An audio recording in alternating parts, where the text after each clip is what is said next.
अस्सलाम वालेकुम। वाल ਕੀ ਹਾਲ ਚਾਲ? ठीक ठाक। ਨਸੀਮ ਭਾਈ, ਅੱਜ ਨਵੇਂ ਸਾਲ ਦਾ ਪਹਿਲਾ ਦਿਨ ਹੈ ਤੇ ਨਵਾਂ ਸਾਲ ਮਨਾਉਣ ਕਿੱਥੇ ਜਾ ਰਹੇ ਹਾਂ? भाईजान मरी जा रहे हैं, उत्थे डांस पार्टी है। ਚਲੋ ਠੀਕ ਹੈ।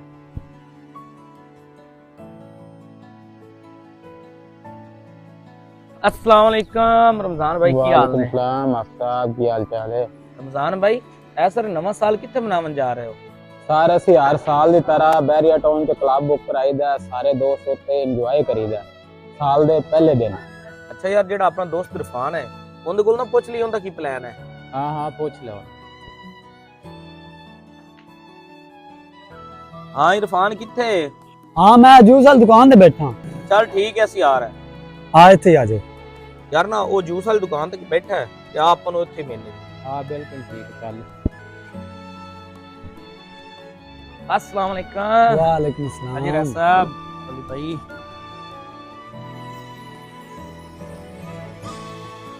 यार तुसा चंगा किता कॉल कर रही, मैं ਤੁਹਾਨੂੰ ਕਾਲ ਕਰਕੇ ਸਰਪ੍ਰਾਈਜ਼ ਦੇਣ ਹੀ ਲੱਗਾ ਸੀ। सरप्राइज? ये तो सरप्राइज देना यार। ਯਾਰ ਮੈਂ ਨਾ ਤੁਹਾਨੂੰ ਪੁੱਛੇ ਦੱਸੇ ਬਗੈਰ ਹੀ ਡਿਫੈਂਸ ਲਾਹੌਰ ਨਾ ਰੋਇਲ ਕਲੱਬ ਵਿੱਚ ਟਿਕਟਾਂ ਬੁੱਕ ਕਰਵਾਤੀਆਂ ਨੇ, ਤੁਸੀਂ ਤਿਆਰੀ ਕਰੋ। ਅੱਜ ਰਾਤ ਨੂੰ ਆਪਾਂ ਉੱਥੇ ਪਾਰਟੀ ਕਰਨੀ ਹੈ। जान, ਅੱਜ ਨਵੇਂ ਸਾਲ ਦਾ ਪਹਿਲਾ ਦਿਨ ਹੈ ਤੇ ਮੈਂ ਵੀ ਇੱਕ ਪਲਾਨ ਕੀਤਾ ਹੋਇਆ ਹੈ। ਅੱਛਾ, ਤੂੰ ਕਿਹਦਾ ਦਾ ਪਲਾਨ ਕੀਤਾ ਹੋਇਆ? ਜਲਦੀ ਦੱਸ। ਉਹ ਸਭ ਤੋਂ ਅੱਛੀ ਤੇ ਪਿਆਰੀ ਜਗ੍ਹਾ ਹੈ ਜਿੱਥੋਂ ਦਾ ਮੈਂ ਪਲਾਨ ਕੀਤਾ ਹੋਇਆ ਹੈ। भाई जल्दी दस, मैं भी हले शॉपिंग करन जाना है। ਰਮਜ਼ਾਨ ਭਾਈ, ਉੱਥੇ ਜਾਣ ਵਾਸਤੇ ਸ਼ਾਪਿੰਗ ਦੀ ਕੋਈ ਜ਼ਰੂਰਤ ਨਹੀਂ ਹੈ। ਰਮਜ਼ਾਨ ਭਾਈ, ਆਪਾਂ ਨਵਾਂ ਸਾਲ ਮਸਜਿਦ ਵਿੱਚ ਗੁਜ਼ਾਰਾਂਗੇ। ਹੈ ਇਹ ਕੀ ਕਹਿ ਰਹੇ ਹੋ? ਯਾਰ ਮੈਂ ਲਾਹੌਰ ਦੇ ਵਿੱਚ ਪਾਰਟੀ ਰੱਖੀ ਕਲੱਬ ਵਿੱਚ ਤੇ ਤੁਸੀਂ ਕਹਿ ਰਹੇ ਹੋ ਮਸਜਿਦ ਵਿੱਚ ਜਾਣਾ। ਮੈਂ ਪਾਰਟੀ ਦਾ ਪਲਾਨ ਕੀਤੀ ਖਾਣਾ ਤੇ ਆਪਾਂ ਮਸਜਿਦ ਜਾ ਕੇ ਕੀ ਕਰਨਾ ਹੈ? भाईजान, आप मस्जिद जाके नमाज पढ़ांगे, कुरान पढ़ांगे, नफल पढ़ांगे और अल्लाह के दुआ करांगे कि आ जेड़ा साल है ये अपना अच्छा गुजर जावे। ਉਹ ਇੱਕ ਹੀ ਤਾਂ ਦਿਨ ਆਉਂਦਾ ਸਾਲ ਵਿੱਚ ਨਿਊ ਈਅਰ ਮਨਾਉਣ ਦਾ, ਤੇ ਬਾਕੀ ਸਾਰਾ ਸਾਲ ਆਪਾਂ ਨਮਾਜ਼ਾਂ ਹੀ ਪੜ੍ਹਨੀਆਂ ਨੇ। ਸਾਡੇ यार की तू न्यू ईयर लाई हुई है।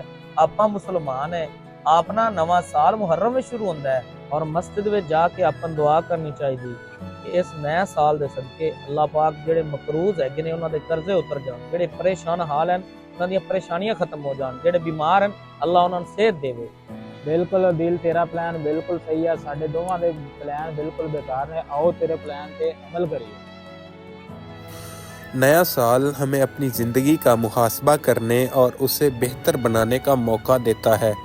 ये खुशियों और तफरीह के लिए हो सकता है, लेकिन हमें अपने दीन और रवायात को फरामोश नहीं करना चाहिए।